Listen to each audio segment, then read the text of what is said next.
This morning got me so excited. Neil Gorsuch has got progressive Republicans and progressive Democrats freaking out this morning, which makes me all just like,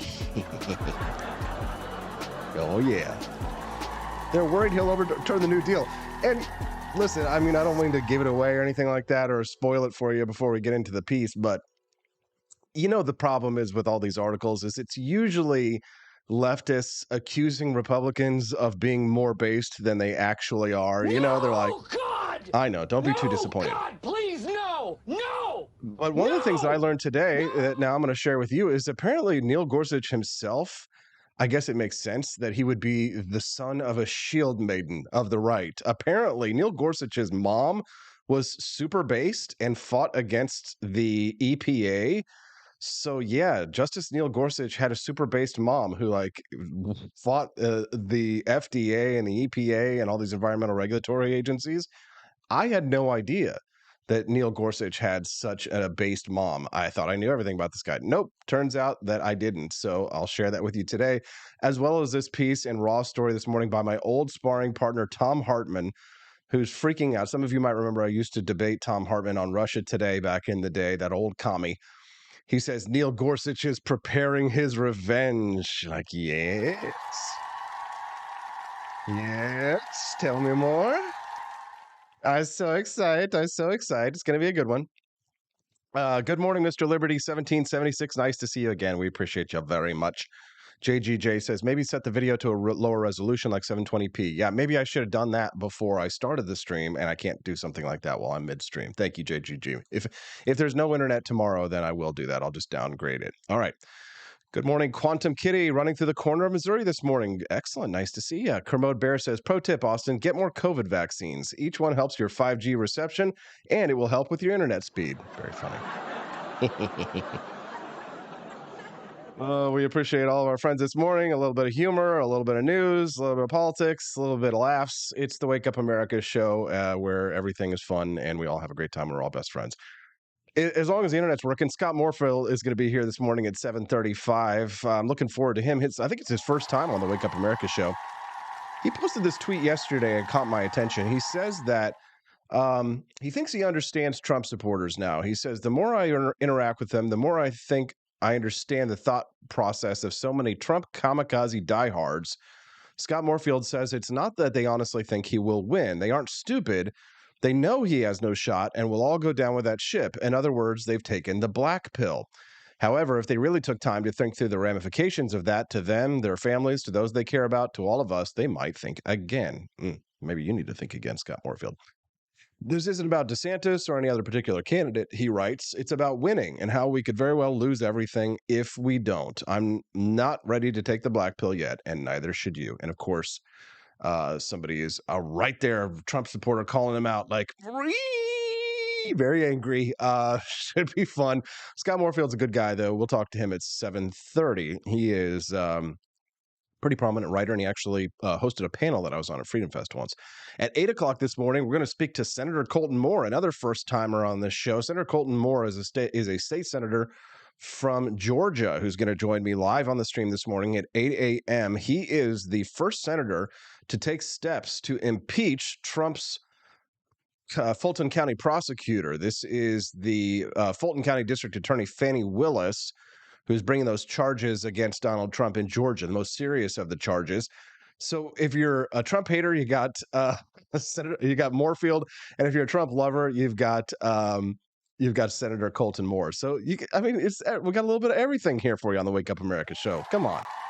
I mean, I'm a libertarian, so that means, I like to look at things from both sides of the aisle and see how things are and make my own decisions based on all the facts. So you're going to get all the facts here. You'll get my point of view. And of course, you can make your own decisions because I'm not going to tell you how to think. I'll tell you what the truth is and what I believe, what my opinions are. But I leave the deciding for yourself up to you because it's a free country, at least for a little while Joe Biden's got his fingers around our throat. At 8:30 a.m., that mother effer is not real. Jon Miltimore is going to join us this morning at 8:30 to talk about the Tiffany Gomas phenomenon. Remember Tiffany Gomas? Yeah, we've talked about her. She's that mother effer is not real lady screaming on the plane saying that the plane isn't going to make it to its destination, acting all weird.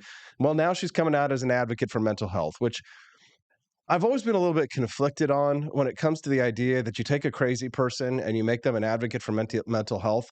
I mean, it sounds good in theory, right? Well, who better to speak out about the problems of mental health than someone who has mental health struggles? But then again, you're taking advice from a crazy person. And the funny thing about this Tiffany Gomas is that she's apparently become like a hero of the right, at least according to the left. And the right is embracing it, right? Because why? Because she had a psychotic rant on an airplane? Is that really what conservatism is, or the right is? I think it is, unfortunately. Anyways, it should be a fun show. We're going to talk about Tiffany Gomas this morning with Jon Miltimore and the apparent rebrand of Tiffany Gomas. But first, let's get into the big news that everybody can use, the story that you've all been waiting for. Neil Gorsuch, Neil Gorsuch, the best Supreme Court justice, in my opinion. Tom Hartman is freaking out. He writes in Raw Story this morning, the title of his piece, Neil Gorsuch is preparing his revenge. I need an evil laugh on here. I'll just do my own. Lots of reasons to be happy for at 7:13 this morning, right? We're all excited about it. Let's see. Oh, where's my piece? Sorry, I'm just so excited that I lost my place here. Somebody's probably wondering why the stream isn't over on wakeupamericashow.com.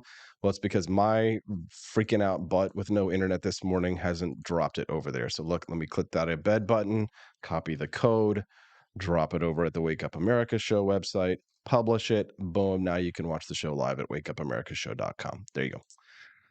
All right, Neil Gorsuch. Okay, so Tom Hartman's freaking out about Neil Gorsuch. He says Republicans on the Supreme Court, it appears, thanks, Tom, for your clarification, planning to gut most of America's regulatory agencies. I'm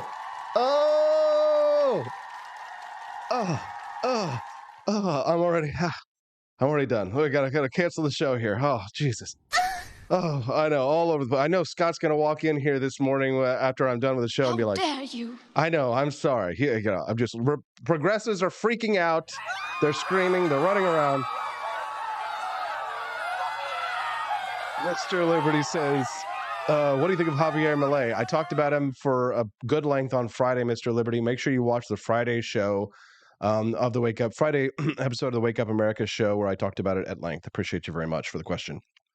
All right, but Gorsuch, says Camellia Peterson. I know. Oh, he's so lovely. He's so handsome.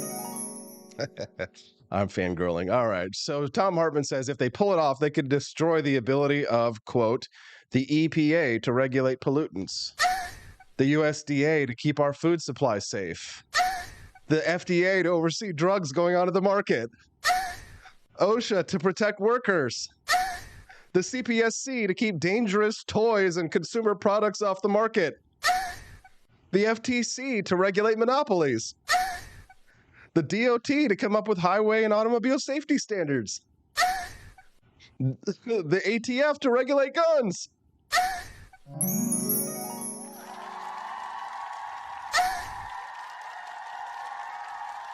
Whew, oh, gosh. And he continues on, the Interior Department to regulate drilling and mining on federal lands. Oh, my gosh. The Forest Service to protect our woodlands and rivers. Whew, and the Department of Labor to protect workers' rights. Oh, my God. Whew.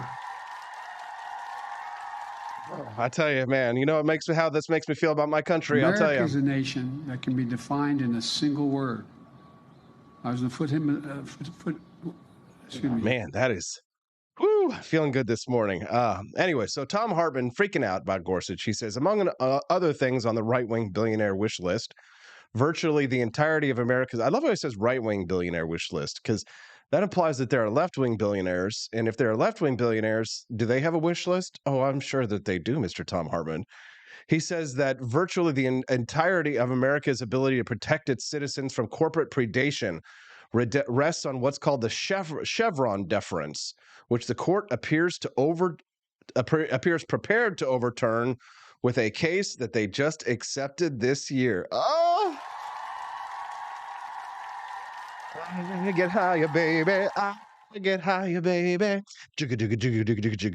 We're all very excited about this. Declared Republican presidential candidate Tom Hartman complains.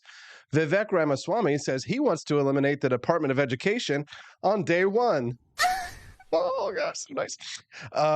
If he's elected president, if the Supreme Court has its way, he wouldn't have to bother. It'll become How impotent. dare you? Impotent. Oh God, how would that be? Oh my God, it's so exciting this morning. It's so exciting. Let's give a like and a heart for Neil Gorsuch if you haven't yet. Hell yes. If you're enjoying the Wake Up America show and you haven't subscribed, what are you waiting for? Subscribe to the channel right now so you can get more awesome content like this where we celebrate. I mean, here's the thing. We all know that the Supreme Court isn't going to overturn the New Deal.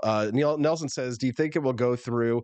No, not how we want it to, not the way Tom Hartman describes it, right? Because what Hartman is saying is like a libertarian wish list, right? Well, the funny thing is that the sad reality is that usually whenever the other party is like describing the evils of their other party, it's almost always they're describing the libertarian instincts of both party. Yeah, I know what you're going to say. You're going to be like, Austin, there are no libertarian instincts. And sometimes, every once in a while, a Democrat or a Republican, you could be accused of having some kind of a libertarian instinct on something, of being accused of doing the right thing. And when they are doing the right thing, usually the other side is attacking them because they're being too libertarian. If you think I'm wrong about this, or that the idea that there aren't progressive Republicans, here's what Sohrab Ahmari, he's the national conservative in chief. He's kind of like, chief progressive Republican these days. He says that one of the tragedies of Trumpian populism is how it elevated extreme pro-corporate judges like Neil Gorsuch, who enable the wider erosion of the real economy by the financial economy. How Oh my dare God, you? no. Let's not pretend like I don't know the difference between corporatism or capitalism, or that Neil Gorsuch himself doesn't.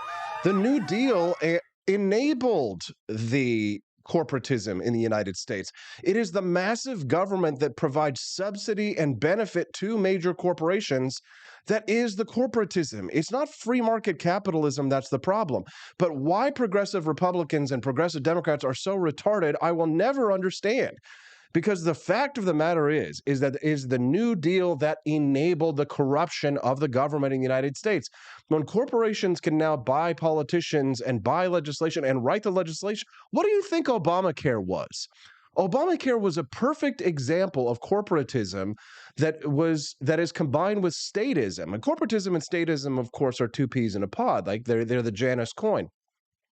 Without statism, there is no corporatism. The reality is that Obamacare didn't mandate health care. Obamacare mandated health insurance.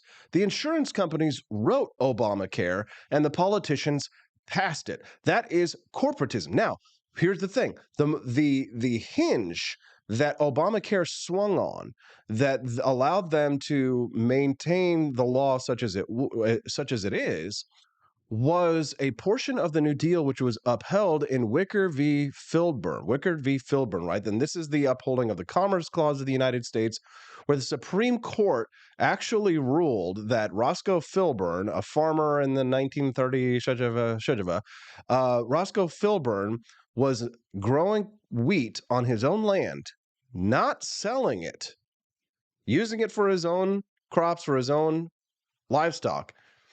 Therefore, he was regulated by the Interstate Commerce Clause, even though he wasn't selling it across state lines, because by declining to sell his wheat, he was impacting the price of wheat.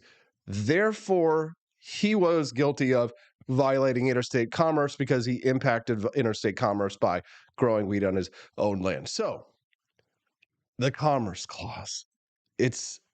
Of course it is a part of the Constitution.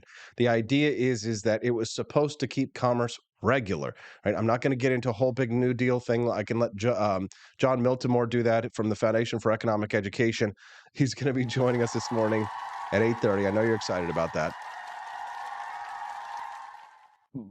But Tom Hartman continues on in his piece where he's terrified. And this is where he does delineate between conservatives and libertarians. He says, far-right conservatives and libertarians have been working for this destruction of agencies, the ultimate in deregulation, ever since the first regulatories came into being with the 1906 creation of the Pure Food and Drugs Act, a response to Upton Sinclair's best-selling horror story published that year, The Jungle, about American slaughterhouses and meatpacking operations. Ah, I'm so glad that he said this. Tom, you have fallen into my trap, Tom Hartman.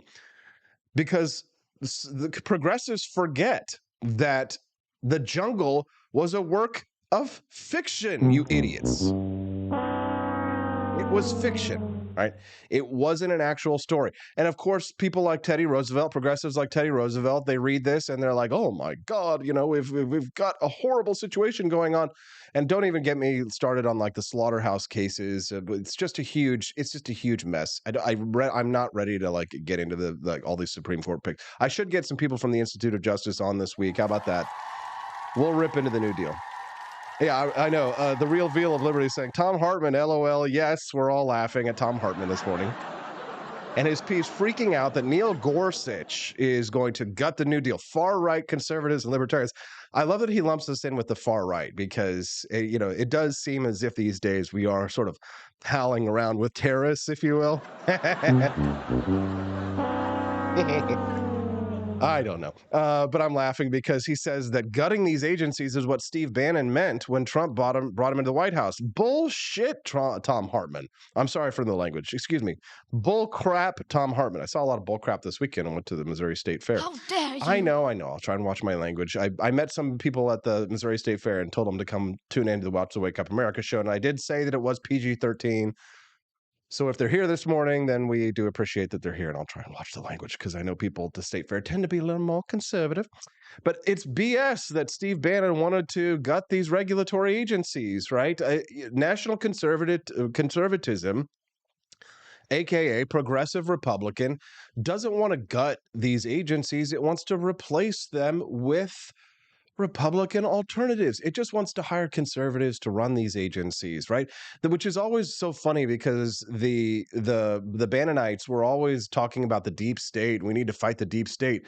But then they turn around and they offer a progressive solution to the deep state that all it does is that's why the swamp only got swampier during Donald Trump's administration. They didn't abolish agencies. Did they cut some regulations here and there? Yes.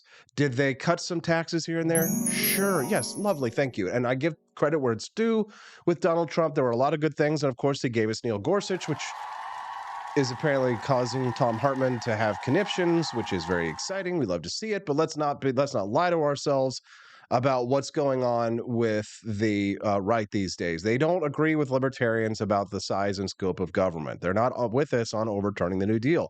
And neither are the Reaganite neocons of the Republican Party. As a matter of fact, one of my favorite speeches by Ronald Reagan has a huge glaring error in it. And that is that Ronald Reagan, in his speech, A Time for Choosing, in his defense of Barry Goldwater's 1964 presidential campaign, Reagan specifically stated that it is not up to the Republicans that we accept and embrace the New Deal. Yes. Even Ronald Reagan said that it is not up to us to overturn the New Deal. So the idea that the Republicans are all of a sudden on board with overturning the New Deal, well, it's horse apples. And it makes me sad because I want to cry because Democrats are always accusing Republicans of being far more based than they actually are. You know what I mean? Have you ever experienced this phenomenon where you're reading an article by a leftist who's attacking the Republicans and they're accusing them of all this libertarian crap, and you're like, my God, I wish the Republicans were as based as the Democrats are accusing them of being, but they're not. They're not that based. They never are. It's always sad because you're like, I wish that the Republicans would be as based as they are, as people like Tom Hartman accuse them of being. Anyway, so going on into the what I found to be the more interesting part of this one, and here's where Tom Hartman gets something right. He says the modern effort to destroy or at least neuter America's protective agencies began when Ronald Reagan put Ann Gorsuch in charge of the Environmental Protection Agency. I had no idea. This is Neil Gorsuch's mother. He says she directed the agency to dial back restrictions on expansion of factories and other operations that were already polluting the atmosphere, meaning that Ann Gorsuch was allowing new factories to grow, meaning that it was under Reagan with Ann Gorsuch that we were actually able to expand our power grid. I mean, look at all of the problems that this country has with the generation of power. And I mean, thank God. Look what's happened in Texas, for God's sakes. And a lot of that has to do with the EPA reining in our ability to generate more electricity in this country. I love it. So it provoked a challenge to the Supreme Court, Natural Resources Defense Council versus Gorsuch, where the court overruled the Reagan administration. Okay, Gorsuch nonetheless continued her efforts to gut the EPA in her first year heading the agency. There was 79% decline in enforcement cases and a 69% drop in cases the EPA referred to the DOJ for prosecution. She pushed a 25% cut in her own agency's funding into Reagan's first budget proposal. Oh, God. Oh, so good.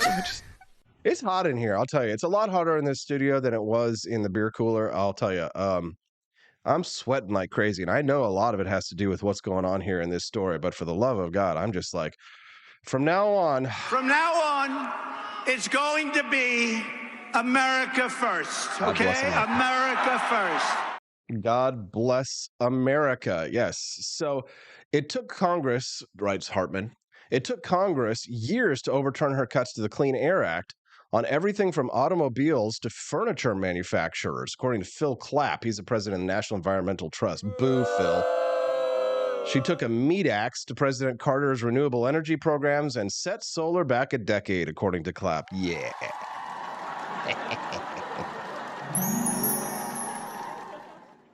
Gorsuch finally resigned her office to avoid prosecution for what Newsweek described as a nasty scandal involving political manipulation, Superfund mismanagement, perjury, and destruction of subpoena documents, among other things, writes Tom Hartman. Sure, yeah. Meaning they sicked the deep state on her because she was destroying the deep state. Well, her son, Neil Gorsuch, go Gorsuch family, said that he was devastated by his mother's resignation. In her memoir, Are You Tough Enough? She tells the story of how Neil confronted her when she resigned. God bless Neil Gorsuch. Neil, she wrote, got very upset. Halfway through Georgetown prep and smart as a whip, Neil knew from the beginning the seriousness of my problems. He also had an unerring sense of fairness, as do so many people his age. You should have never resigned, he said firmly. You didn't do anything wrong. You only did what the president, Reagan, ordered. Why are you quitting? You raised me not to be a quitter. Why are you a quitter? God bless America. It's beautiful. I don't care if it's not masculine. I'm crying this way. I know all the trad cons are watching this right now. Get your ass on, beautiful. I think that there should be an exception for crying, because I know trad cons are all like, you're not a man, be a man. You're not a man. All these like angry harlots, like, 20-year-old like hussies that are like traditional conservatives that show their titties on their live streams and are like, only have babies within the context of marriage and never have sex outside of marriage and only have sex once a year in a broom closet on your birthday. And meanwhile, they're being like, they're basically like OnlyFans girls, but like the PG-13 versions of it. And then they tell the rest of us to be traditional conservatives, et cetera, et cetera. But like, where was I going with this? I got lost my case. I was thinking about the boobies. Somebody help me out with that one. This might be a good time for me to reset. If you're just tuning into the Wake Up America show, good morning. I'm your host, Austin Peterson. Thank you, Quest Fanning, for the super chat. We appreciate the donations. Based mom, but it's Neil Gorsuch's dad, Sam Mangill. Oh. I think it should be an exception to crying, because I know they all say, I get the ick whenever I see a man crying, and a man should never cry or experience emotions. I think there should be an exception to that if we overturn the New Deal. Can I get an amen on this? Can I get an amen? Huh? If we overturn the New Deal, then I think we should be allowed to cry. So can I get is that okay? Is it all right to cry?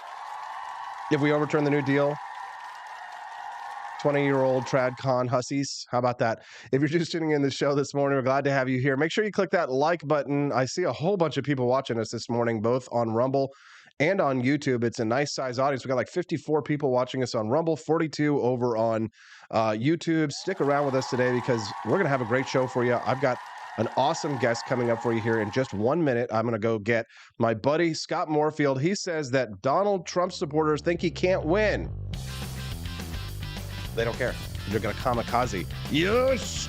Banzai! We'll talk about that when we get back on the Wake Up America show at wakeupamerica.show.com. Don't go away. Donald Trump and I approve this message. Believe me, Austin Peterson is the best. He's got the greatest Wake Up America show I've ever seen. Whenever I tune in the mornings and watch the live stream, let me tell you, he has got the absolute best content. I love his guests. It's just a total blast to watch, and I highly endorse and recommend the Wake Up America show. It's terrific, believe me. Hello, my name is Kelvin. Welcome to Frenchy Bush. This is my Didi's website. Now I've decided to speak to you with my real voice for the first time ever to tell you about how cool Frenchy Bush is. But I've decided that this is the perfect opportunity to share with you. Frenchy Bush is a good website. You should follow us on socials. If you like Frenchies or any kind of bulldogs, me and my new brother George are going to try to make your life more fun. Hello, I'm George. My neck isn't really thick yet, but it will be. We are so glad you're here. Please ignore my floating eyeball. It helps me spot predators who might be approaching from the sides. Didi made Frenchy bullshit to review things that he uses on me and my brother to tell you if it's good or bullshit. Take this collar, for example. Didi really likes it. Didi said it's really handy because us Frenchies got thick necks. Need something really tough. People think Frenchies are little, but if you look at us from below, you can see we are really pretty buff. Beefcake, yes. Look at my creamy thighs and chest. Yes, you like that? Big brother, please focus. Frenchy Bush. Please follow us for more great content and read the Frenchy Bush blog for more fun and cool stuff.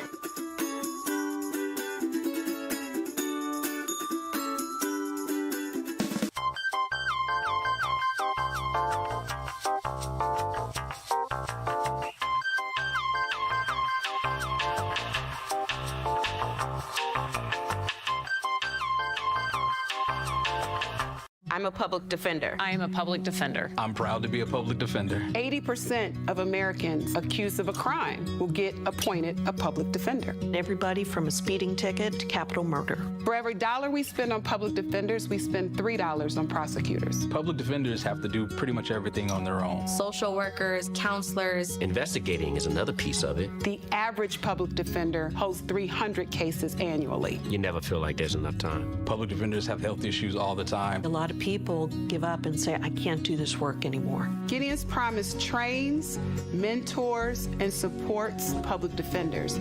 There are a lot of people who say that they would not still be public defenders, but for Gideon's Promise. It's fueled me to continue on in this fight. Gideon's Promise has changed the face of public defense. People see us as troublemakers.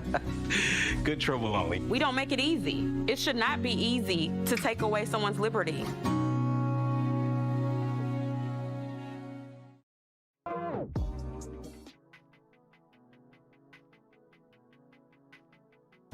Good morning, Rise and Freedom. I'm Austin Peterson. You're watching and listening to the Wake Up America show at wakeupamerica.show.com. If you're a little sweaty this morning, you see me being a little sweaty, it's not just hot in the studio. We've been spending the last 30 minutes where I've been railing against the New Deal and sort of celebrating the fact that the progressive Republicans and progressive Democrats are all freaking out about Justice Neil Gorsuch possibly overturning the New Deal, which, this libertarian dream come true. But, don't get too excited about it because I'm sure the Republicans will find a way to disappoint us.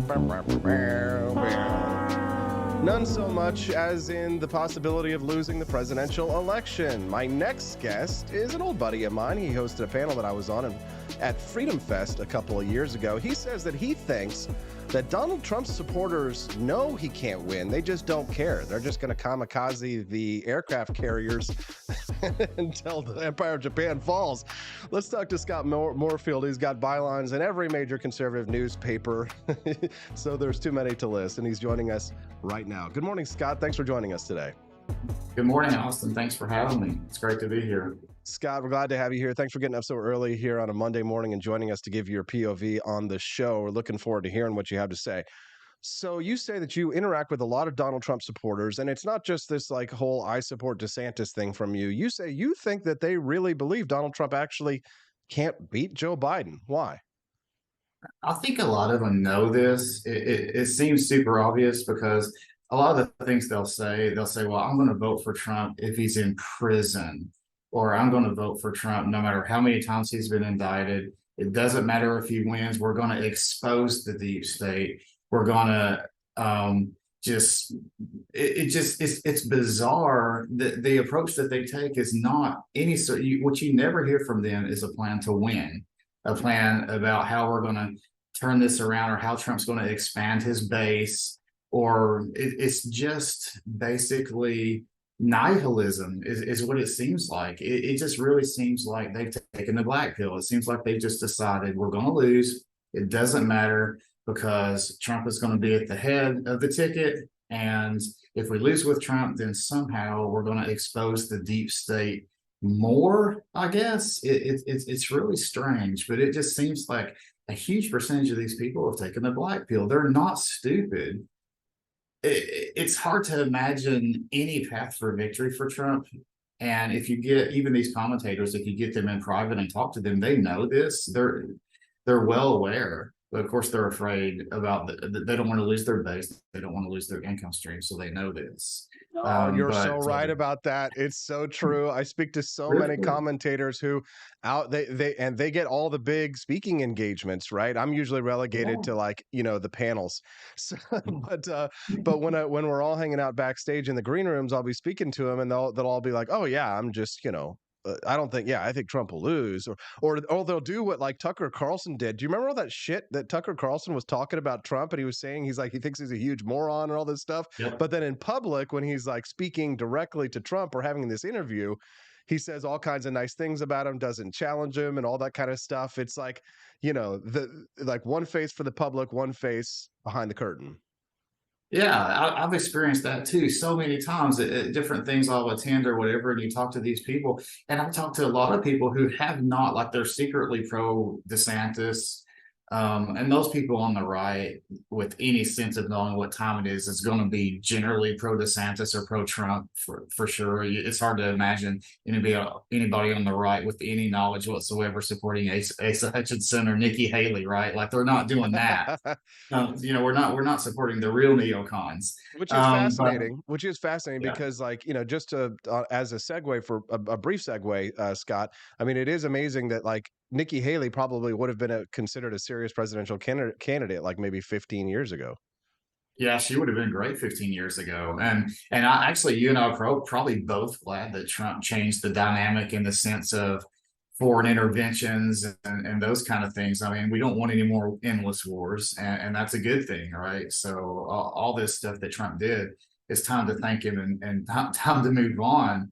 But these people will all say, "Oh yeah, I'm pro DeSantis or whatever," but they won't come out and say it publicly because they don't want to put anything at risk. And I'm thinking, this is probably the most important election. And I know we just say this every cycle, but there's so many things that can be lost this election. When you think about even the potential for Thomas and Gorsuch being removed from the courts, being retiring, or God forbid something worse happening, and you replace two and it's done. The Democrats will rubber stamp anything they do. So from statehood for DC and Puerto Rico to packing the courts, to eliminating the filibuster, all these things that they've shown that they're willing to do, they're going to do it. And we just live in this little bit of I think that the Trump supporters are living in a fantasy world right now because Democrats are effectively, they're neutered right now because they don't have the House, and they've got Manchin and Sinema pushing back right now against some of the worst impulses. So they just can't do all the things that they want to do. But when they get power, they're going to do it. And that's why they want to face Trump so bad. They know what's going to happen. You're just tuning into the Wake Up America show. Good morning. I'm your host, Austin Peterson. We're glad to have you here. Make sure you click that like button. Help us fight the algorithm so we can get that liberty message out to more people. And if it's your first time watching and you're enjoying the content, subscribe to the channel that you're watching us on, and whether it's Rumble, YouTube, or anywhere else, so that you can get updates whenever we go live. I'm speaking to Scott Morefield. He posted a tweet over the weekend that caught my attention where he says that he thinks that Donald Trump supporters have embraced the black pill and its nihilistic view that Donald Trump can't win the general election, but they've decided to go down with the ship anyway. I mean, on its surface, it doesn't make any sense what you're saying, Scott. You know, if I try and think about it logically, why would anyone want to do that? I mean, people who are Trump supporters, they generally tend to fall into kind of two camps. One is that they think the election was stolen. And then the other side of Trump supporters say that, well, it wasn't stolen per se. Everything they did was legal. We just didn't do it last time. But the problem with both of those views is that if you believe the election was stolen, what's going to change this time? And then if you think that the Democrats just followed the ballot rules that they wrote in these many states, like harvesting and absentee ballots, et cetera, Trump has already said that he doesn't think it's going to be a problem this time, and they don't have a strategy to fix it. So we come back full circle to where you're right. They think it can win, but also they don't think it can win because it doesn't make any sense. I don't understand it, Scott. You can't, and the sad thing is that you can't argue with cultists. You just can't. And I'm not calling every Trump supporter cultist, of course. Most are not. But you have this diehard base that you cannot speak logic to.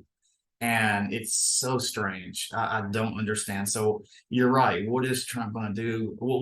If he doesn't want to do ballot harvesting, and he doesn't, and we can't fix whatever went wrong in Arizona and some of these, blue legislature controlled states, then what do? Well, the only thing you can do, if you can't fix that stuff, is you've got to win beyond the margin of cheating. You've got to have so many votes that they can't cheat.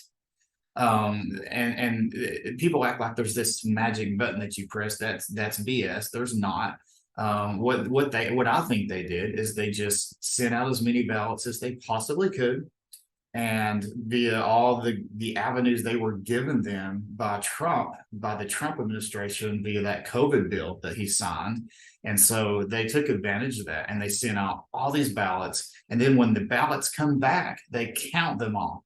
It's really that simple. If you have very little scrutiny and maximum chances, then you're going to get a chance to really run up the numbers. So we have to, if we're going to win in Arizona, if we're going to win in Georgia, which we have to, you've got to win Arizona, Georgia, and Michigan, or not Michigan, but Wisconsin.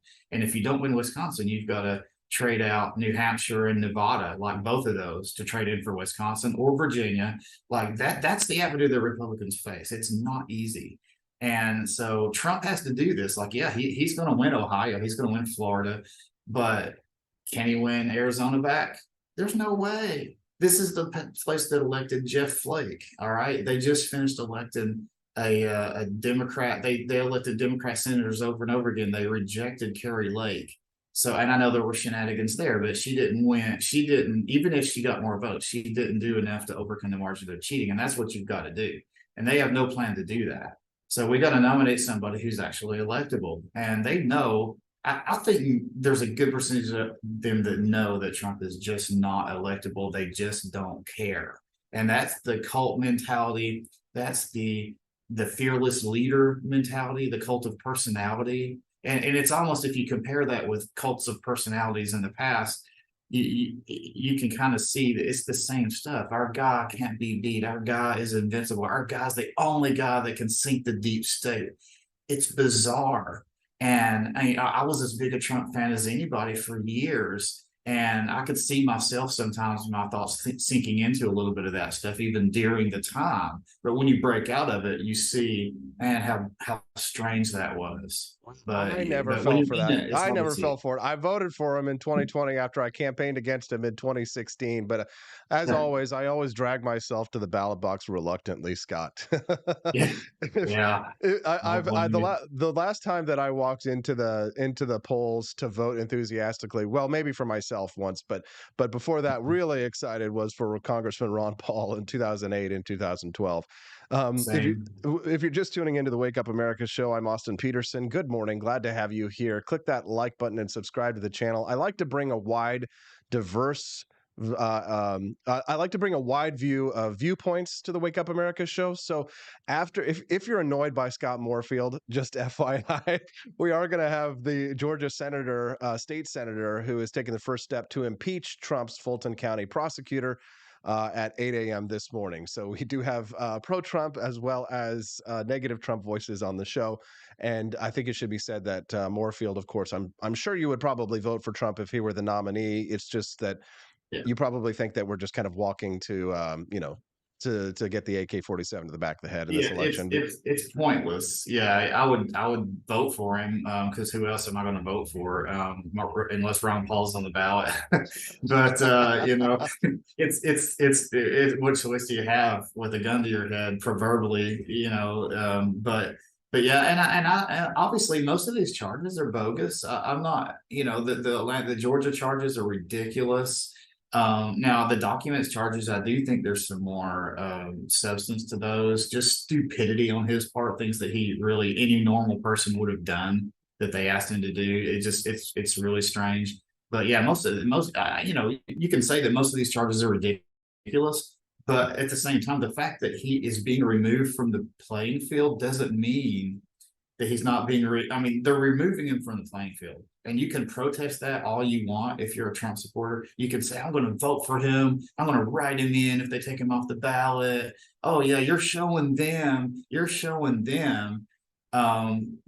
you're doing exactly what they want you to do. They want to fracture the GOP base. They want to remove Trump, but they want to do it they're going to do it after the primary, after he's locked it up. And we're playing right into their hands by continuing to support this guy instead of changing the piece on the board to somebody who's actually going to be on the board when election day comes. Good stuff. Scott, is there anything else that you would like to share with our listeners before we let you go? This is your chance to plug anything that you'd like to plug. Well, I do a Monday column for Town Hall, so I've got one out today. People might be interested in kind of along these topics. So every Monday at Town Hall, I do some news coverage for them too, and Twitter, SK Morefield. If you want to give me a hard time, because I've got plenty of people that do, and it's fine. It's no problem. Take it with a grain of salt. He can take it. Absolutely. That's really very mature of you, Scott, which puts you in the minority of the GOP these days. Appreciate you very much, Scott, and hope that we can talk again very soon. Have a great day, okay, and a good week. Thanks for having me, Austin. Bye-bye. Thank you very much. What did you think of Scott Morefield? I think he did a terrific job. Send us a text. Let us know what you think at 573-319-1586. That's 573-319-1586. Love him, hate him, want me to bring him back? Never bring him back on here ever again. I gotta hear from you. 573-319-1586. All right, well, when we get back, if you're a Trump lover, this is the guy for you. Georgia State Senator Colton Moore is joining us. He is leading the charge to impeach that prosecutor about the charges against Donald Trump in Georgia, only here, exclusively on the Wake Up America show, wakeupAmericaShow.com. Don't you dare go away. You have to force behaviors, and at BlackRock, we are forcing behaviors. Mao ordered his citizens to throw off the four olds. Old thinking, old culture, old customs, and old habits. So, your whole life went in the garbage overnight, no biggie. And those who resisted were attacked by an army of purifiers called the Red Guard, who went around the country putting dunce caps on people. Yeah, who didn't take to being a new kind of mortal being. If you don't force behaviors, whether it's gender or race or just any way you want to say the composition of your team, you're going to be impacted. Well, things haven't been so sweet for Ben & Jerry's after the company posted an anti-American tweet, a few of them, on the 4th of July. The ice cream makers declared the United States was founded on stolen indigenous land. Well, someone should tell Target that, because they're now selling swimsuits with tuckums in the women's section of the store. And they even have a line just for kids. Yeah, we're going to reach out to Ben & Jerry's and ask them how they can live with themselves as they operate a multi-billion-dollar company on stolen land while declaring other people give up their so-called stolen land. This is the child section. This is literally the kids section. I'm next to a literal onesie that says whatever the hell that means. We have "Glad you came out" and "I'm so happy that you're queer" in the kids section. Are you kidding me? I'm sorry, but pride and toddler don't belong in the same sentence. Good news! Starbucks will offer its workers reimbursement of travel expenses related to accessing abortion and gender-affirming procedures. Kyle Rittenhouse was seen wearing a Black Rifle Coffee Company shirt, and they wanted to distance themselves from that individual.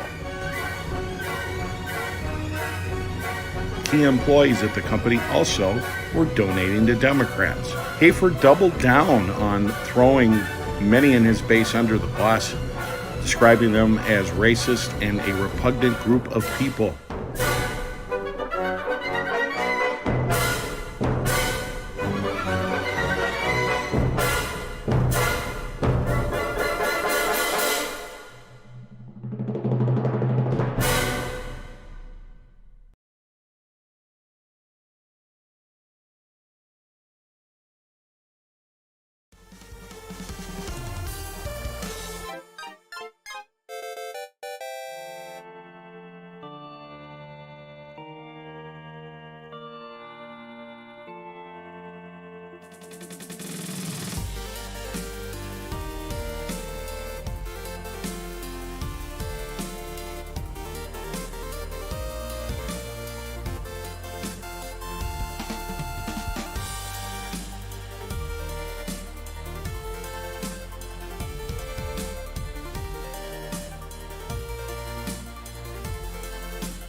It was 1946. A battle was fought, not overseas, but right here on American soil. The Battle of Athens, an intense struggle against election fraud and for the rights promised by our founding fathers. Driven by the Second Amendment, ordinary citizens stood tall and fought back. Help us expose this momentous battle of integrity and bravery. Your support can make a difference. Visit givesendgo.com/bleedamerican and pledge your support, because we believe in the power of truth, the strength of unity, and the spirit of we the people. Let us not forget, we bleed American.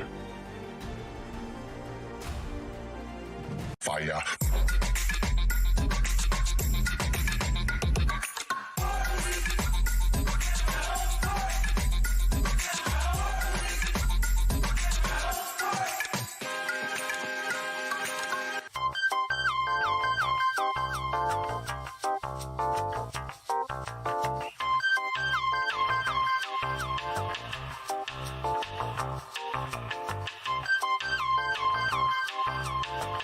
Hello, this is Barack Obama, and let me tell you why Austin Petersen stinks, and you should never pay attention to anything that he has to say.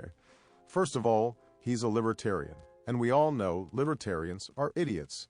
They don't realize how important government is to everything that we do. I recently became aware that Austin has opened up a libertarian shop at apeforlibertyshop.com. Now, I'm asking you as a personal favor to me that you never ever visit apeforlibertyshop.com. With all of the great Liberty merchandise there, the last thing that we need to do is to get people spreading this message around the country, because then they might start thinking that they don't need government. And that's the last thing that good Democrats like us want. So if you love democracy, like me, and hate freedom, then don't visit AP for Liberty Shop. Like I said, whatever you do, do not visit aporlibertyshop.com. I'm Barack Obama, and I approve this message.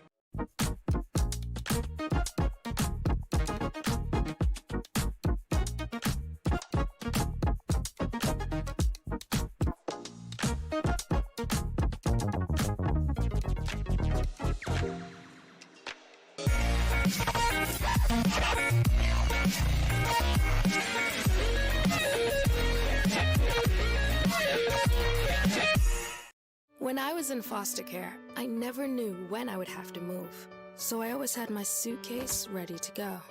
Then one day, I was adopted. My new parents opened their hearts and home to me. My parents cook my favorite breakfast for me every morning. My parents take me on trips I never thought I would go on. They gave me a home and an even better reason to use that suitcase. My parents aren't perfect, but they're perfect for me.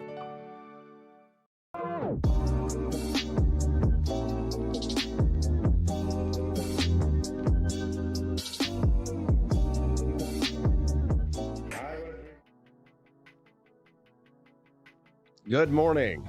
Rise in freedom. I'm Austin Peterson. You're watching and listening to the Wake Up America show at wakeupAmericaShow.com. Has it been a pretty good show so far, would you say?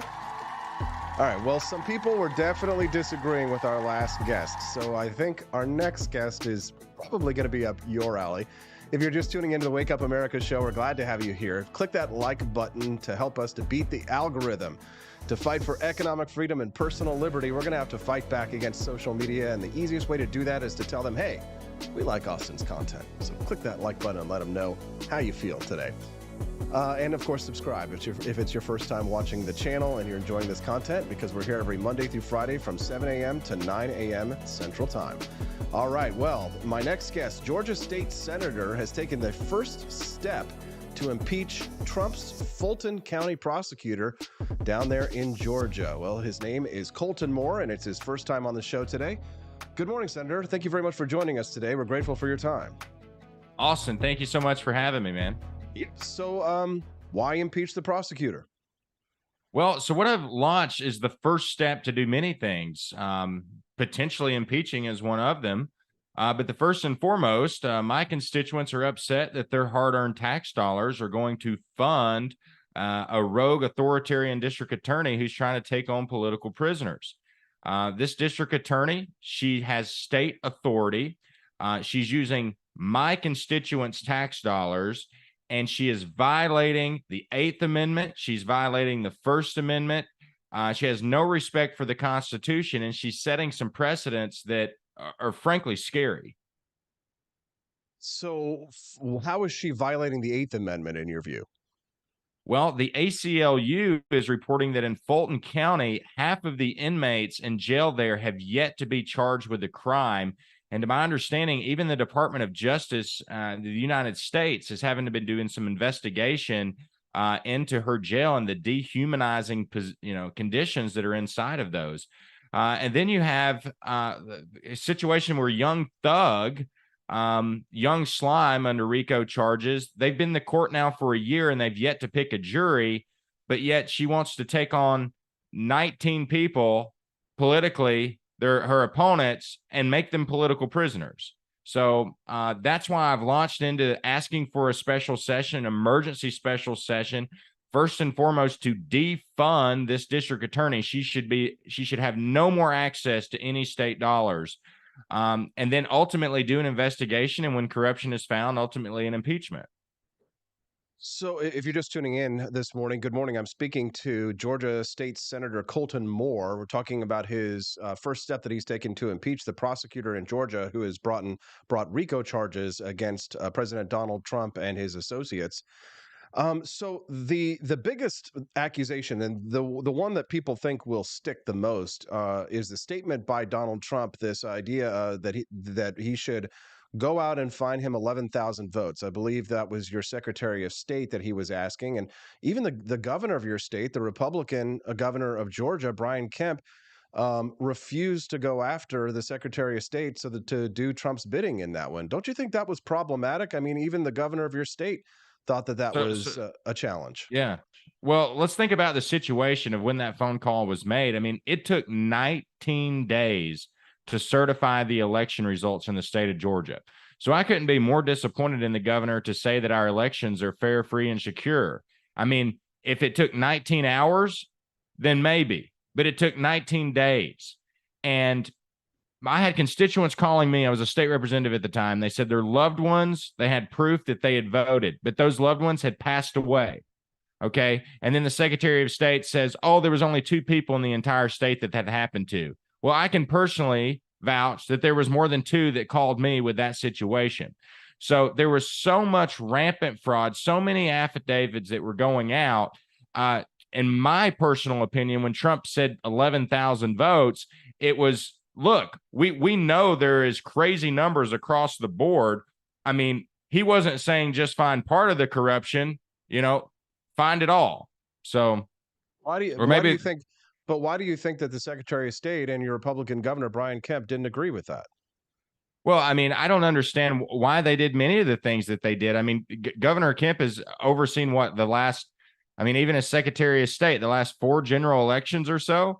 And then the consent decree with Stacey Abrams that Raffensperger pushed forward, that's a role of the legislature, right? And the problem is legislators right now are asleep at the wheel. No one wants to take action. We have the almighty power of the purse. We collect the tax dollars and we get to decide how those tax dollars are spent.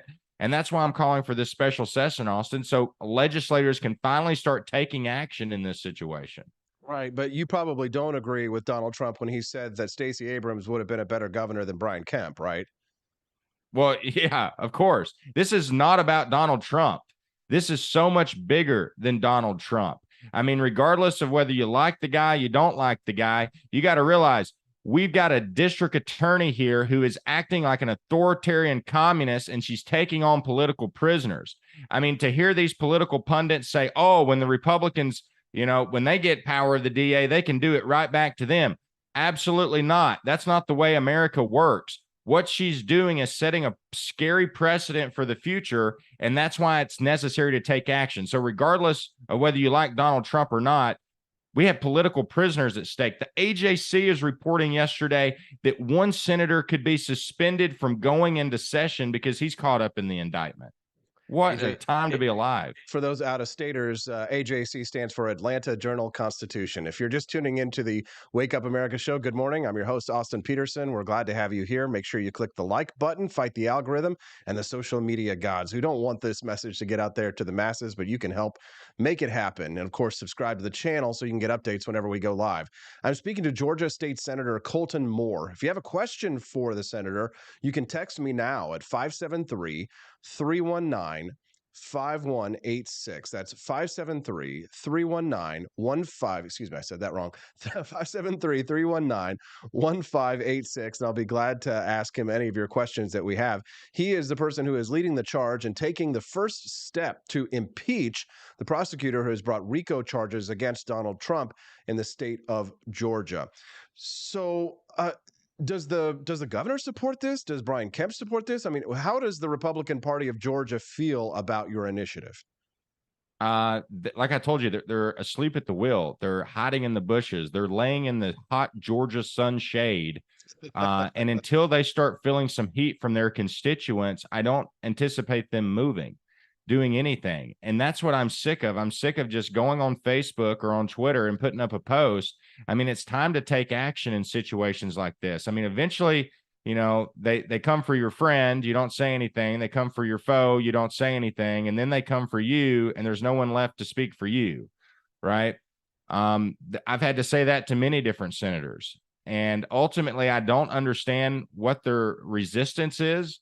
I mean, I've heard some say, well, we don't want to agitate the legal process. We don't want to make it any worse on some of our fellow senators. But my goodness, I mean, you've got 19 people that you're about to take political prisoner. It's time. I mean, she's like a domestic threat to the entire Constitution. I mean, she's trying to take down the Republic of Georgia. Senator, one of our friends who's watching the live stream this morning asks if you're getting actual pushback from your colleagues. One says that they live in Columbia County. Max Burns is his senator. Are you getting pushback from any fellow Republicans in the legislature with you? Yeah, the pushback comes from, we have alternative ideas to solve this problem. And, we have a prosecutorial oversight commission that was established in the last legislative session. The problem is they hadn't even set ground rules for their own commission. They just barely got appointed. I mean, it's going to be a few months before they even meet for the first time. I mean, this is an urgent case right now. We as a legislature have the authority to do something about it. And that's why I'm pushing for this. So if you live in Georgia, I would encourage you to call up your state senators, call up your state representatives, and say, start to take action. Stop with the Facebook posts. Your opinions are getting buried down in the algorithms. It's time to actually do your job as a legislator and start putting a check and balance on this district attorney. It's State Senator Colton Moore from Georgia right now that we're speaking to about his push to impeach this Georgia prosecutor. So you're pushing to defund this prosecutor. I mean, how much do we know about her? Is she one of those Soros-funded prosecutors similar to the ones we've seen across the country where they receive like the majority of their campaign funds from the Soros Foundation? Yeah, I'm not sure. I don't know. I haven't looked that deeply into her. I wouldn't be surprised. Wouldn't be a surprise to me, but I'm not quite sure. So what do you know about her other than her bringing about these charges? Do we know, I mean, is she acting alone in this? Or, I mean, how is she gaining the authority to do this? Well, she has the authority because she's the district attorney, but that's what I'm calling out is she's not using her authority appropriately. She wanted to tie up our lieutenant governor in these RICO charges. He was a former senator, and he goes to the judge and says, look, this district attorney held a fundraiser for my opponent, donated money to my opponent during the campaign, and then now she wants to charge me. So he was able to get removed from that. It would have been 20 indicted had he not proved that, she was working for his political opponent. And now she's pushing the prosecutorial counsel to hire a special prosecutor to go against him. I mean, she's trying to take out a lieutenant governor. She's trying to take out a senator. And I mean, she's trying to take out attorneys to the president. Like, what happened to attorney-client privilege? And these are novel charges, like charges that the only evidence is a tweet, charges that says you made a false statement and you made a tweet about it, like a First Amendment violation. I mean, people have forgotten it took 19 days to count those votes. I mean, people were expressing their First Amendment rights to question what they thought was the election integral or not. Now, with a near 100% name ID, say this goes to court and it goes to trial. How does Trump get a fair trial? Well, I don't think it's possible. Not in Fulton County. I mean, even Young Thug himself can't find a fair trial in Atlanta. It's taken a year to get through Von Dorr. They still haven't gotten through it yet, right? So for her to say that this is all going to go to court and be done in 6 months, and then they're trying to schedule it the day before Super Tuesday, like, my goodness, this is it's more than political warfare. It's an attack on the republic and the very nature of our system of government. So what is the next steps right now at this point? I mean, you're calling for a special session there in Georgia. What are we waiting for to see if that happens? Well, so there's two ways to get to the special session. Either you have 3/5 of the legislature sign on to my proposal, or you have the governor do it himself. And right now, the governor is borderline scared to talk on the microphone about this subject. And then, the senators are finding every way they can to push back against it. And that's why I'm encouraging people in Georgia, to tell their legislator to do their job, call this special session. And Austin, I'm going to be calling for this special session up until the day before we go into session in January, because that's how urgent this needs to be done. Defund Fani Willis. There it is, Fani Willis. Now we know how to pronounce it. I'm sure. But she's showing her fanny, Austin. She's showing her fanny. That is State Senator Colton Moore. Senator, is there anything else that you would like to share with our listeners, or anything that you'd like to plug before we let you go today?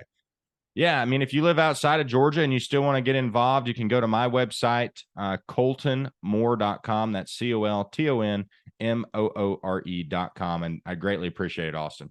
Yeah, we appreciate your time this morning, Senator, and we appreciate you taking the lead on this. Thank you very much for your time today, and you have a great week, and good luck. Yes, sir. Thanks. There you go. What do you think of State Senator Colton Moore? You can send us a text at 573-319-1586. Did you want me to bring him back? Would you say never again? I'd love to hear from you, your thoughts, because I do listen to your feedback on our guests and what you'd like to see more of or hear less of. It's all up to you to a large degree. You are the audience after all. We're grateful to have you here. Again, make sure you're clicking that like button if you haven't already so that we can beat that algorithm. Leisure Quest 11, first time I've seen you here on Rumble. Nice to see you, brother. He says never another incumbent at any strata of government and only one term every 20 plus years. People need to make this happen. Not any politician. Includes elected dog catchers as well. Very funny. Yes, I agree with you, Leisure Quest. Absolutely. Richard Bell over in New York says that the prosecutor is racist. Probably true. Guokas 0422 joining us over as well as Heartland Okie, Super Axiom here with us today. Super Axiom says, yes, Republicans cave because they are afraid of being exposed, but by caving in, they have already exposed themselves. Amen, brother. Appreciate that. It looks like a lot of people are talking about my coffee this morning and the types of coffee that they enjoy. That's a good chance for me to talk about why I think you should drink some of my delicious Founding Flavors coffee. I'm sweating this morning. It's because the coffee's so good. Caffeine got me going today. I'm trying a new blend because I'm looking forward to adding new flavors to the Founding Flavors coffee brands. And so I've got like 5 or 6 more that I'm going through until I kind of decide which ones I'm going to ask. And if you haven't tried Founding Flavors coffee yet, I'd be curious to know why. Maybe if you're not a coffee drinker, I understand, or perhaps, you're loyal to your brand. I understand. I was loyal to my brand, honestly, before I started my brand.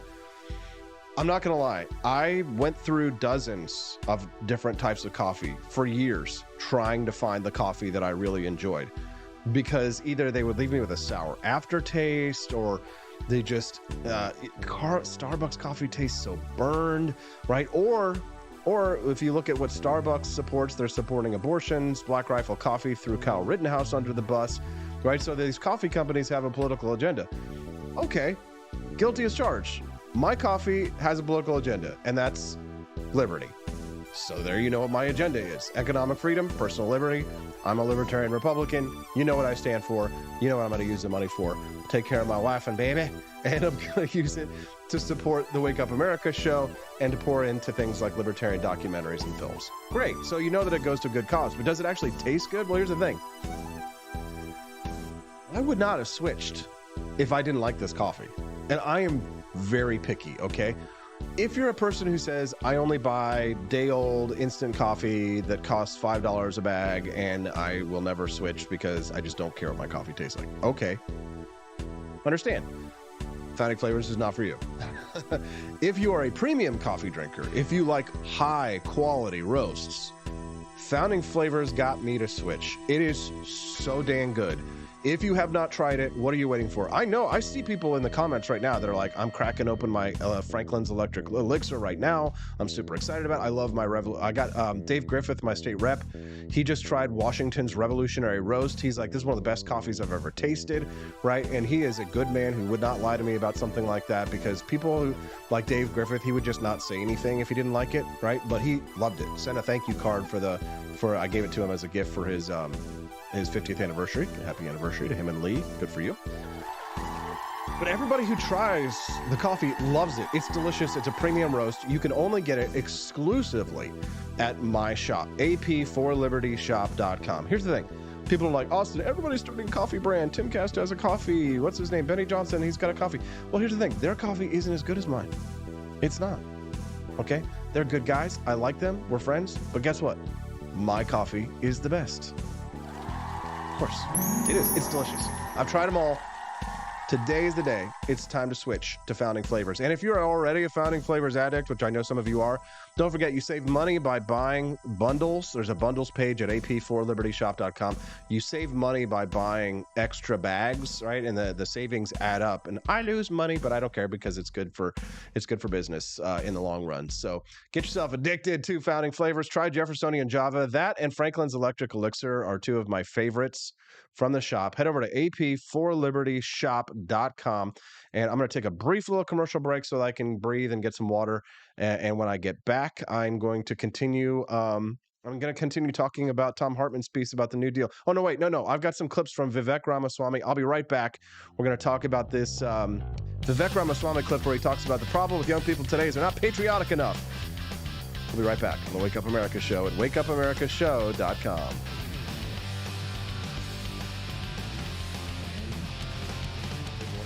Cantina Group. This is Elon Musk, the CEO of Twitter. And I just want to say Thank you for watching the Wake Up America show. I've decided that Austin Peterson will be the new CEO of Twitter.com, effective immediately. First thing to do, though, is I've got to go and blast off into space.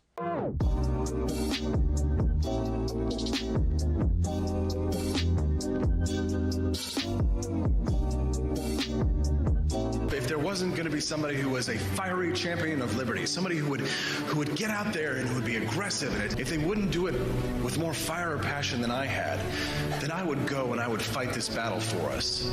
I've fought for the principles that we all share. Parties tend to be secondary to me. We're here because we believe in the principles of liberty. I am not a perfect messenger, but I think I'm a damn good one. This is a replica of our first president's flintlock pistol. You have my full support, my respect, and my gun.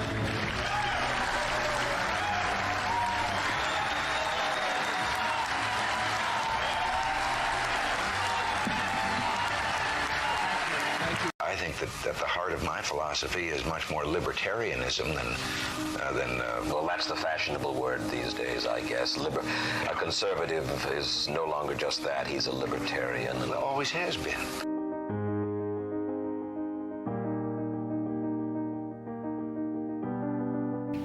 Yet any time you and I question the schemes of the do-gooders, we're denounced as being against their humanitarian goals. They say we're always against things, we're never for anything.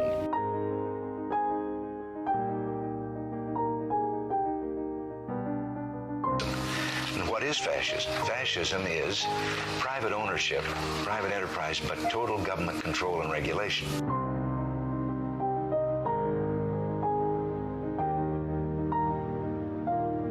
Well, the trouble with our liberal friends is not that they're ignorant. It's just that they know so much that isn't so.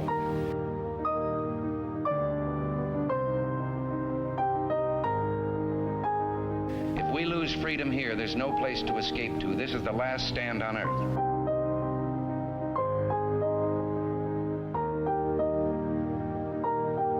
This is the issue of this election.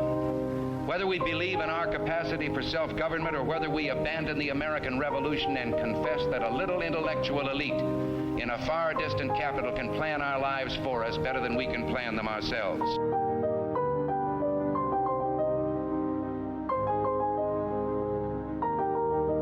The conservative, so-called, is the one that says less government, get off my back, get out of my pocket, and let me have more control of my own destiny.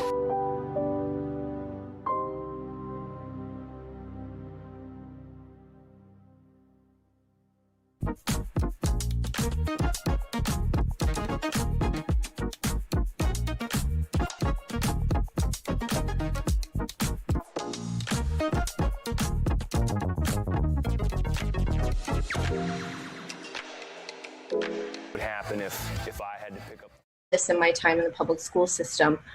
When a Black or African American child says to their teacher, "Teacher, can I ask you a question?"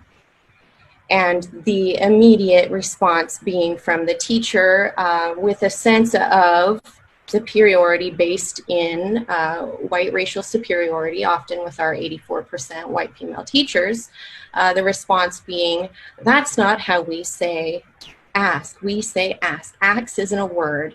And so we have children that understand their home language practices to be not just deficit, not just wrong, but broken, ignorant. The list goes on and on as to what it communicates when you police a child's language that their home and their community has taught them.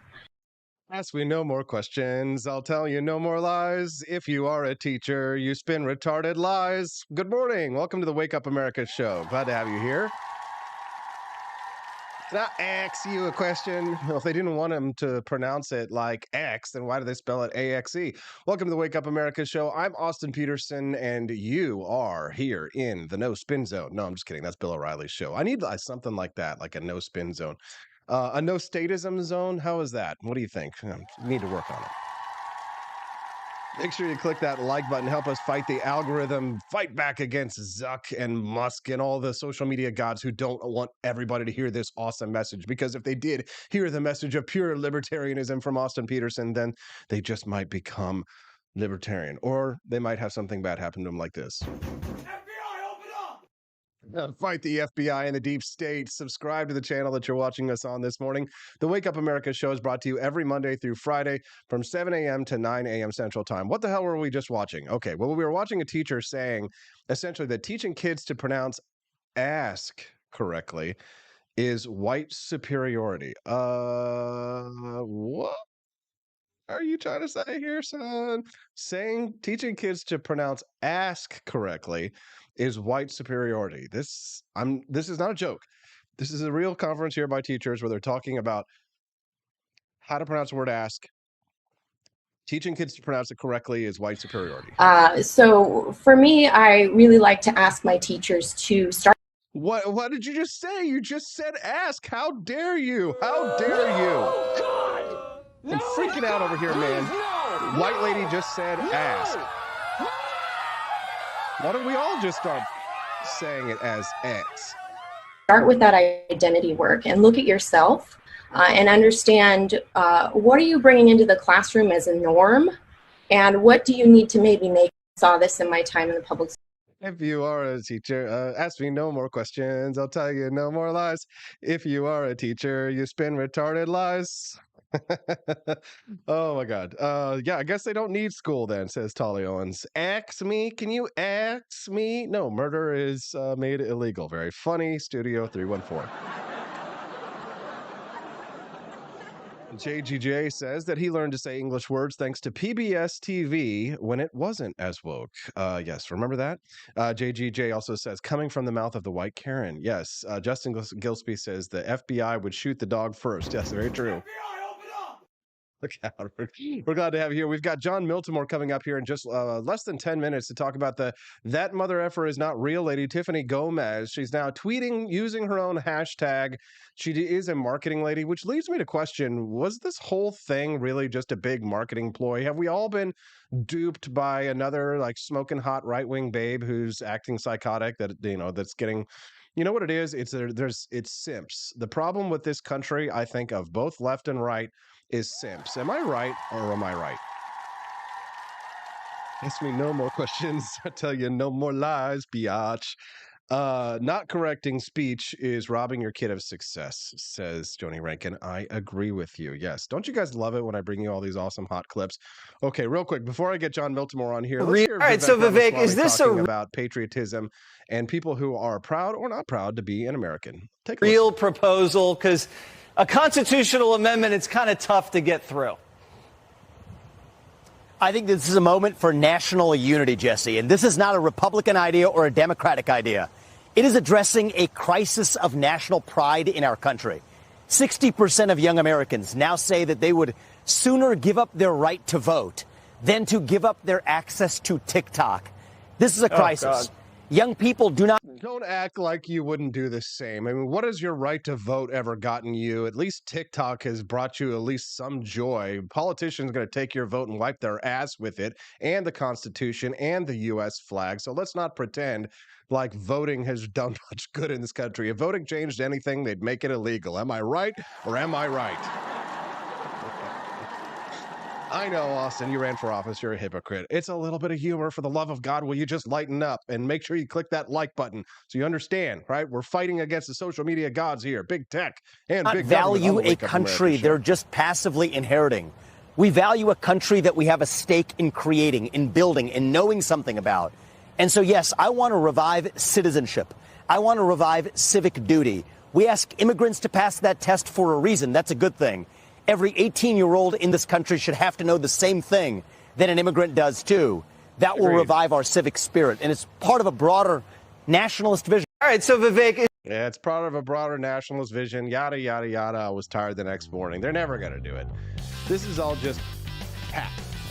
It's just meant to sway the people who were probably not going to vote for Vivek Ramaswamy anyway. Show Bob's and Vagine, vote for Vivek 2024. By the way, did you see the Vivek Ramaswamy 2024 shirt that we dropped?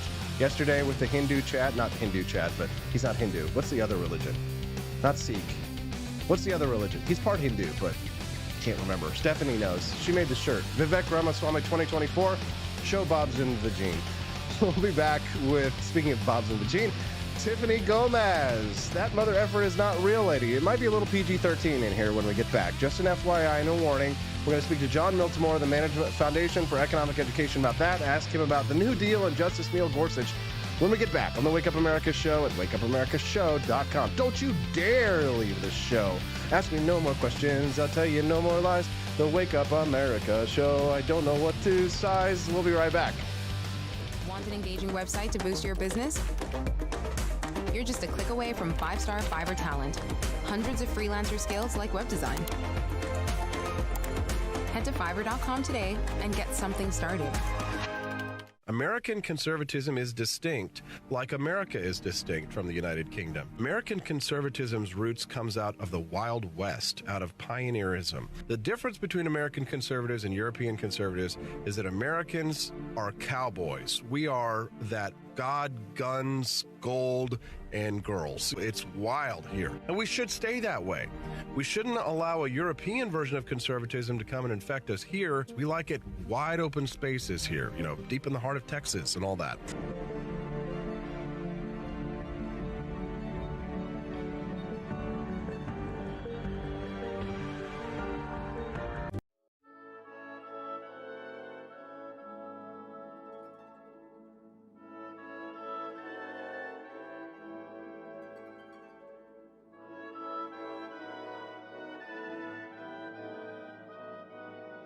Hey there, it's your favorite Vice President Joe Biden. I wanted to talk to you today about the Wake Up America Show, the best source for all your political news and commentary. But before I get started, let me just make sure I have all my notes in order. Okay, where was I? All right, the Wake Up America Show. It's a great way to stay informed and make your voice heard. Boy, what was I saying again? Oh, right. The Wake Up America Show. It's important that we all stay engaged and knowledgeable about what's going on in our country and, the thing. But hold on, where was I going with all this? Oh, yeah. The Wake Up America Show. It's a fantastic resource. And if you really want to make a difference, man, you can sign up to be a monthly donor at wakeupAmericaShow.com/support. Now, where was I? Oh, that's right, the Wake Up America Show. So if you want to stay woke and support a great cause, head on over to wakeupAmericaShow.com/support and sign up to be a monthly donor today. And if you're feeling generous, you can even give a donation in my name. Thanks for listening, and keep on keeping on, America. Come on, man.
Thank you for watching the Wake Up America Show with my dad. Today, I'd like to share with you 3 reasons why you should visit Dad's online store at apforlibertyshop.com. Number 1, you can get exclusive freedom-loving merch designed by AP himself, or me mum, Steffi. Liberty Laura has made some designs as well, and blimey, they are great! Number 2, most of these products are so wicked that they aren't even allowed to be advertised on Facebook or Instagram. Modern machine guns and a proper keychain. Plus, our Grover Cleveland t-shirt is so spicy apparently that leftists on Facebook specifically banned it from appearing on the website. Number 3, you're supporting liberty lovers just like you. Spend your money where you earn it and you help me pups build a community that supports what you believe. Bloody hell, this commercial is running too long. Gotta run. Bye now. Don't forget to visit apforlibertyshop.com. That's apforlibertyshop.com. Say whatever you want. I'm telling you, I'm getting the fuck off, and there's a reason why I'm getting the fuck off, and everyone can either believe it or they cannot believe it. I don't give two fucks, but I am telling you right now, that motherfucker back there is not real. And you can spit on this plane and you can fucking die with them or not. I'm not going to. Bye. Bye. There it is. That's Tiffany Gomas, who's now going for a bit of a rebrand. You probably saw her unhinged rant there. Well, good morning. Welcome to the Wake Up America show. I'm your host, Austin Peterson. Well, Tiffany Gomas is now coming out with a statement where she talks about how it's time for us to focus more on mental health. But would that be a situation of the blind leading the blind? Let's talk to Jon Miltimore, the managing editor of the Foundation for Economic Education, who's joining us on the show right now. Good morning, Jon. Nice to see you, brother. Hey, good morning, IP. How's it going? I'm doing okay. They're calling her the right-wing queen. The hit pieces that are coming out on her are saying that Tiffany Gomas is like she's basically become a shield maiden for the right, which used to be because you had some right-wing views, but now it's just if you have some kind of a psychotic meltdown and you're seeing people who aren't there, then that must be something is considered inherently right-wing. Jon, what's your take on Tiffany Gomas? Yeah, I didn't see that they're calling her a right-wing queen or whatever. Of course not. This is one of those things. It's one of those weird, cultural phenomenons where a regular person just becomes famous. And she did it, of course, because she made kind of an ass of herself on a plane. And I saw the memes and they were funny. And you saw the clips and it was a weird situation. I gotta say, I watched the video and I'm kind of gonna extend props to her. She, I think there is something. Regular people make mistakes. We've all done things that were like, okay, I misbehaved there. I lost my temper, or I did something. Maybe it's in a restaurant. If we had a camera on us, maybe that moment might define us. And so I think she stepped away, and now she's saying, look, and here's what she did first. I think matters most. First, she apologized. And this isn't to me, it looks sincere. This isn't like when your publicist says, okay, you got to go apologize for something that you said that was politically incorrect. She did something bad. She did something stupid. She went and apologized. And then she said, I take accountability for it. And those two things, I'm like, okay, that's good. And then she, and part of this is like a practical thing. If you are someone and this happens to you and you Google your name, the first thing that comes up is a crazy plane thing. Who wants that? So I'm sure somebody did tell her, like a brand ambassador, said, hey, let's just get some other photos out there. Let's get something. So the first thing that comes up on Google is not this picture of you going crazy. So I don't hold any resentment toward her for trying to say, you know what, I'm going to try to be something else. I don't want to be defined by that forever. So props to her for taking that action. Now there are the incentive question. Some people are talking about that, and there is something to that. When something like this happened, it's sort of similar to like a perverse incentive. When good things happen to people when they did something bad or stupid, you can find a lot of examples. You can find like sex tapes, right? Like there was a craze for a while. A sex tape of a celebrity got leaked. Suddenly they were more famous than ever. So there was people maybe leaking sex tapes on purpose, and like all of it, it can get really, really dumb. But in Tiffany Gomas's case, again, like all these things you have to say, do you believe what, she's just trying to capitalize on this? I think a normal intelligent person in her situation would probably take steps like this. And to me, she looks like somebody whose life has been turned upside down by one bad moment. My heart went out to her for that reason. You're too nice, Jon. If you're just tuning into the Wake Up America show, good morning. I'm your host, Austin Peterson. And I'm speaking to Jon Miltimore. He's the managing editor of the Foundation for Economic Education. Normally, we'd talk to him about economic topics, but it's Mondays with Miltimore, and I want to talk to him about some cultural crap. So too bad. And now I'm going to be mean since he's been nice. I'm kind of with the conspiracy theorists on this one, that mother effer is not real. In other words, that this might be some staged event by this lady because one, she has a background in marketing, and two, I'm reading from Camellia over on the live stream about her that apparently she was using that hashtag in her very first tweet. She knows. So it could just all be a viral stunt. But I mean, if you're doing something like that and saying that this plane's going to crash or you're going to go down with the plane or something like that, I mean, I think people are kind of giving her a pass because she's hot. If she was ugly or if she was some leftist, I think conservatives would be calling for her to be jailed, and possibly rightly so. So my question is, do people really believe she would act insane on a plane to try to get famous? To me, that's like that's crazier than the JFK assassination conspiracy theory, you know, like John, which I please. no, I like to me that like somebody would intentionally do this to try to get famous. I don't buy that. And if that is the case, if we find something, I would say, okay, this is an awful person because she like somebody who would go to those lengths. But you have to look at somebody and say she's not just a liar. Like it's almost a sociopathic ability to lie to people. You watch your clip, you know, you believe her or you don't. I find it hard to believe anyone would stage an event like that to try to, you know, get famous in that way. Because again, you lose the ability to control the narrative there, right? Like these are all people talking about you. And she disappeared for months. And you know, I think to me it's really a stretch to think like she would stage something like that and hope she gets famous because of it. But who knows? Anything is possible.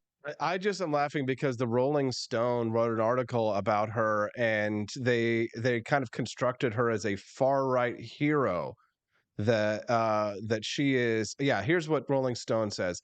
Tiffany Gomas's viral plane, what kind of name is Gomas? Can it just be Gomez, for the love of God? Viral plane meltdown made her a hero of the far right. She came forward, but why did she need to? So I know that you're not like hip to all the crazy shit that goes on in like the underground of the right here, John. And I know that you tend to hold yourself above those things because you dwell in the world of economics and reason and logic. But for the love of God, politics is not reason and logic. If it were, we wouldn't be in the mess that we're in right now. Tiffany Gomas becomes a hero to the far right. Why do you think that they would even make that kind of an accusation in your mind? To me, this is insane. That they're inferring like that this is far right because she apologized or anything. But it is interesting. Like that is kind of where we're at now, right? Like I have a piece coming out this week. Inflation is now right wing. Wikipedia said it. Inflation is a right wing talking point. You have things like working out is a right wing. You know, it's white supremacy. You have self-help is now considered it like sort of like this right wing, you know, people who want to just improve themselves and get better and take control of their lives. The idea that that's a right wing idea is kind of not just bizarre, kind of terrifying to me, because it is the politicization of everything, and that's kind of where we've reached, where everything is now political. That's not a healthy culture, right? Like No, when everyday things are now politicized. It's not healthy, but doesn't it make you feel better to some extent that if the politicization of everything is inevitable to a degree, that the left is claiming that things that are healthy and good for you are far right, things like working out, right? Things like eating healthy, things like, you know, having being skeptical of government and things like that. I mean, at least you know that you're on the side of the good guys. Hey, no, I like to me, this is where leftism is most toxic, because to me, like, and if you listen to Oliver Anthony's song, Rich Men North of Richmond, I think that is really the biggest point he's getting at.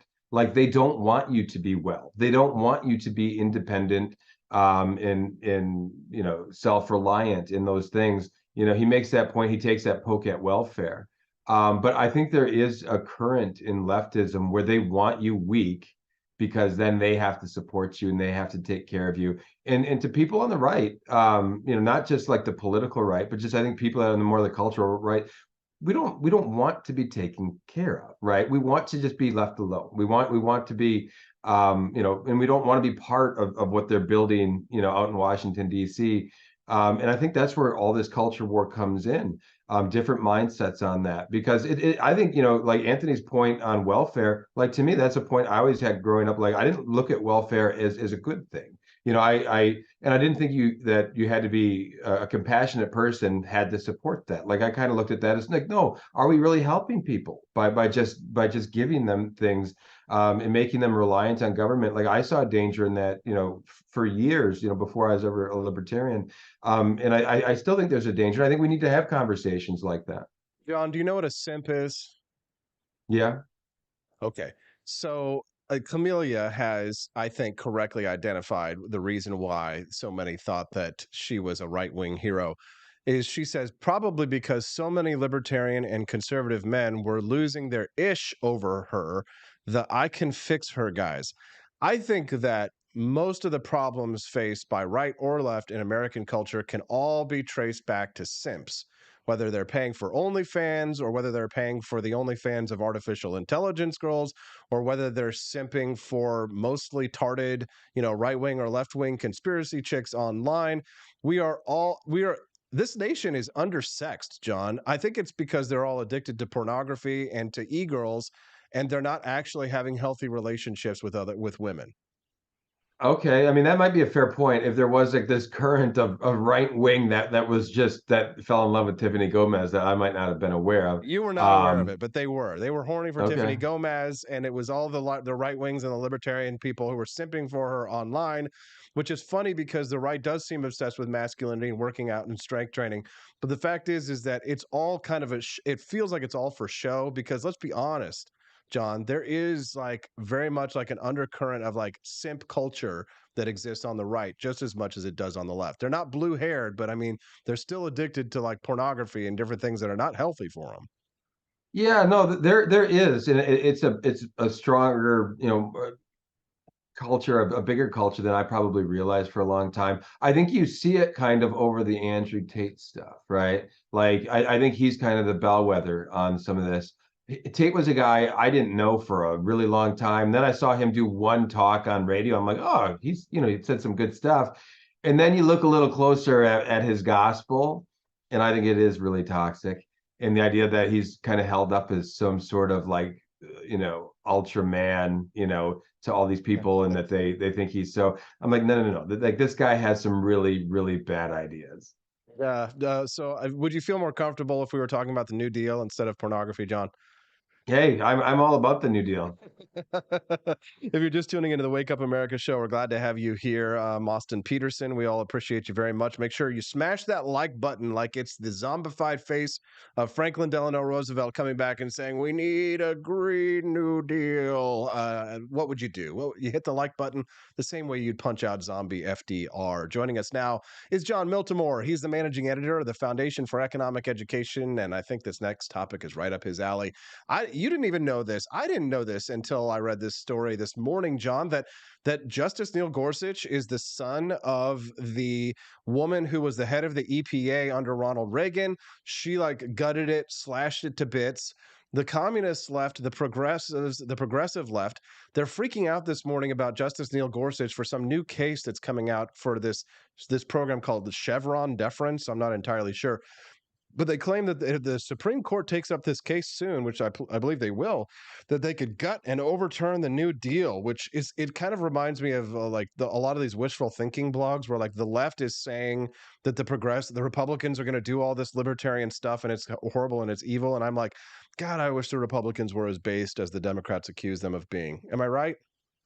No, you're 100% right. Like their greatest fears, I just don't see the court doing this. Now, do I hope they do? Yes. And then when I said I'm all about the New Deal, I meant I'm all about talking about it with you. I despise the New Deal. I would pull it out root and branch.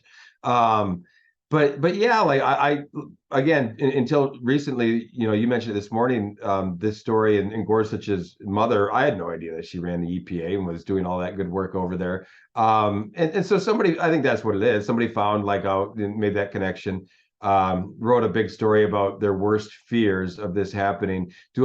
John Roberts does not strike me as a Supreme Court justice that is going to really, lead that effort or allow that to happen. And let's face it, like are there, is there a conservative majority on the court? Yeah.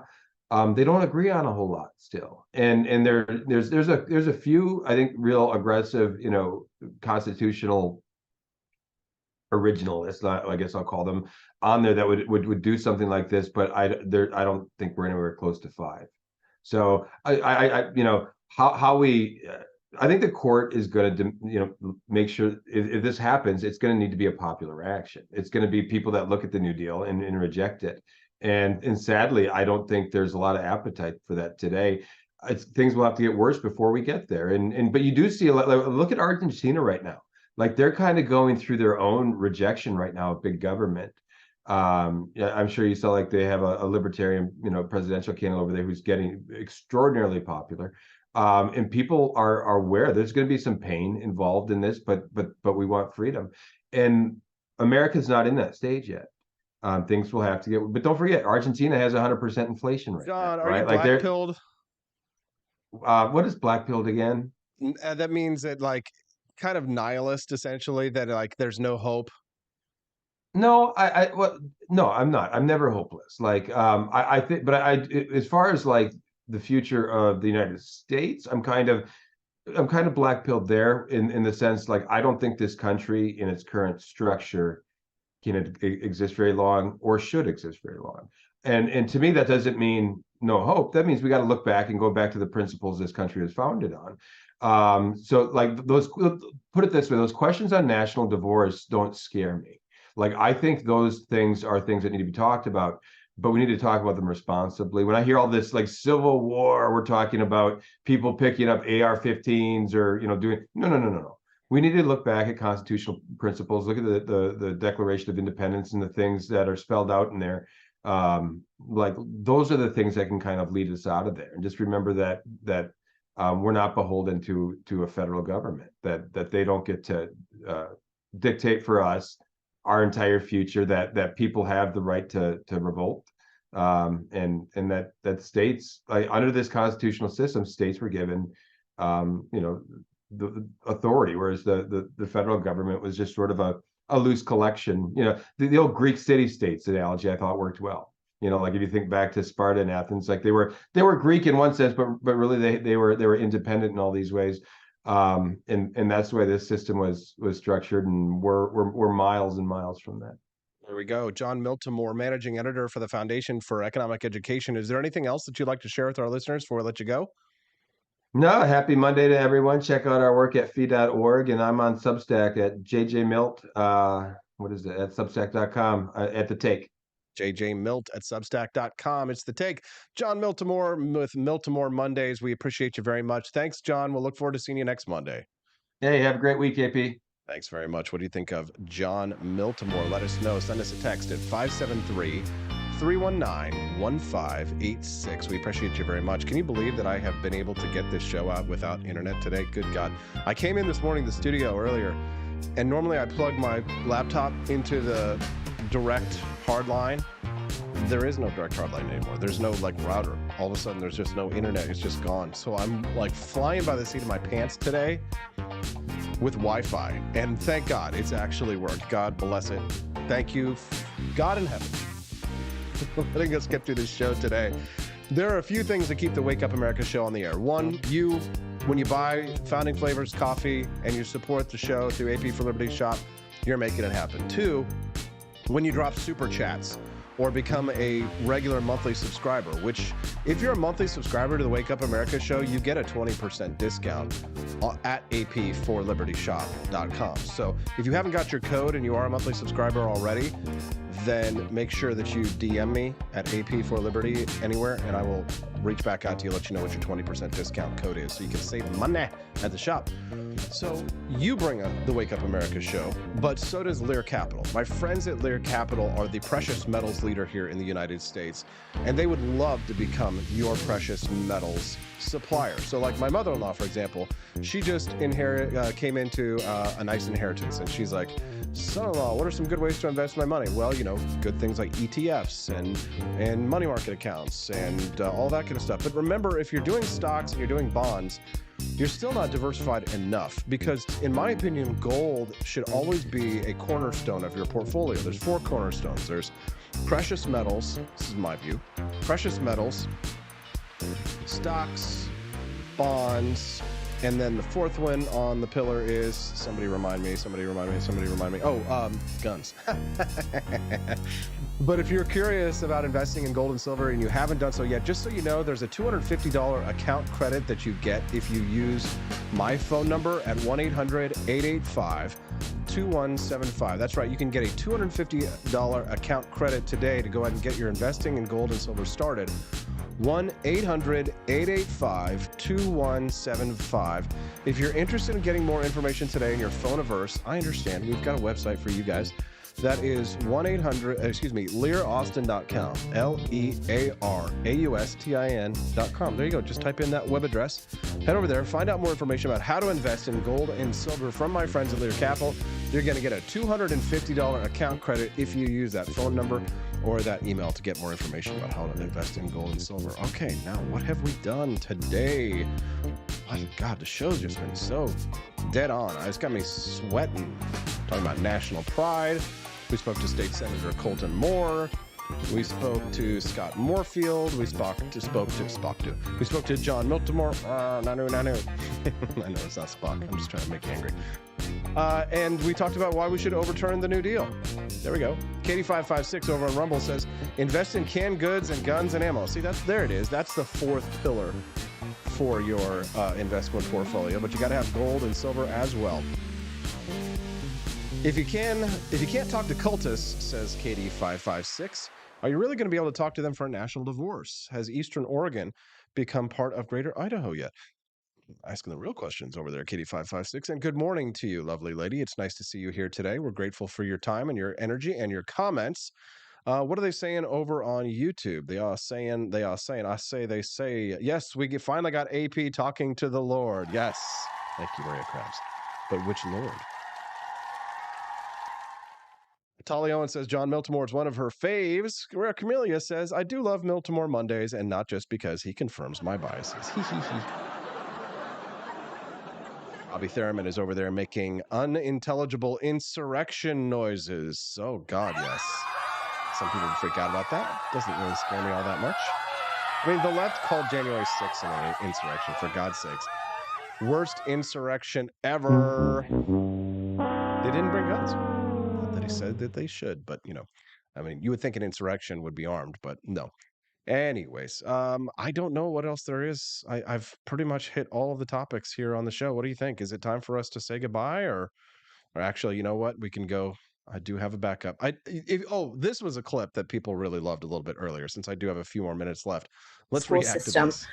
When a Black or African American child says to their teacher, can I ask you a question? And the immediate response being from the teacher with a sense of superiority based in white racial superiority, often with our 84% white female teachers, the response being, that's not how we say ask. We say ask. Ask isn't a word.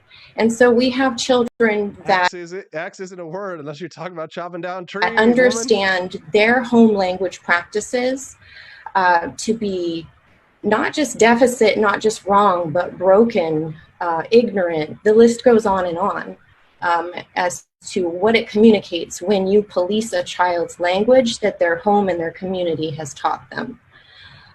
So for me, I really like to ask my teachers to start with that.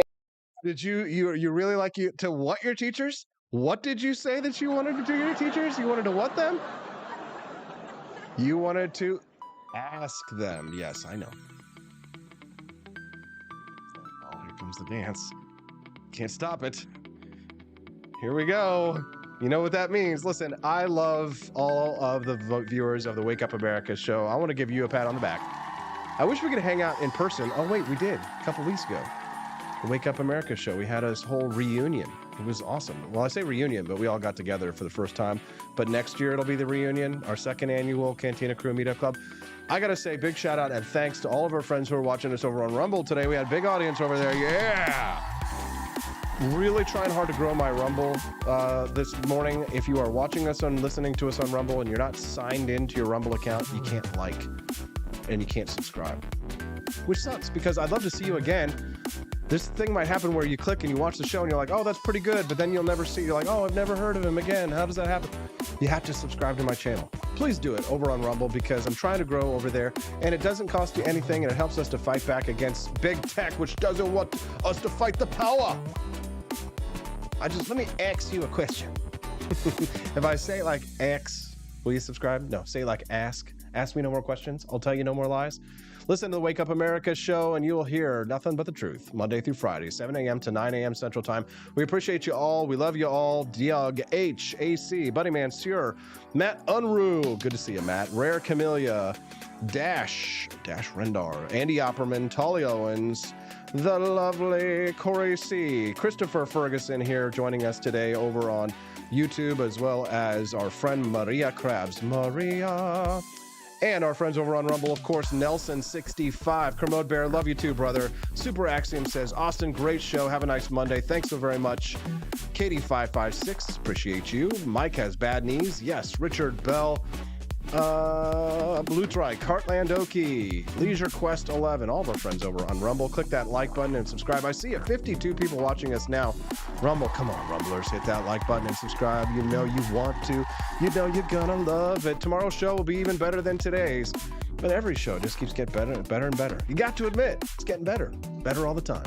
On the Wake Up America show at wakeupAmericaShow.com.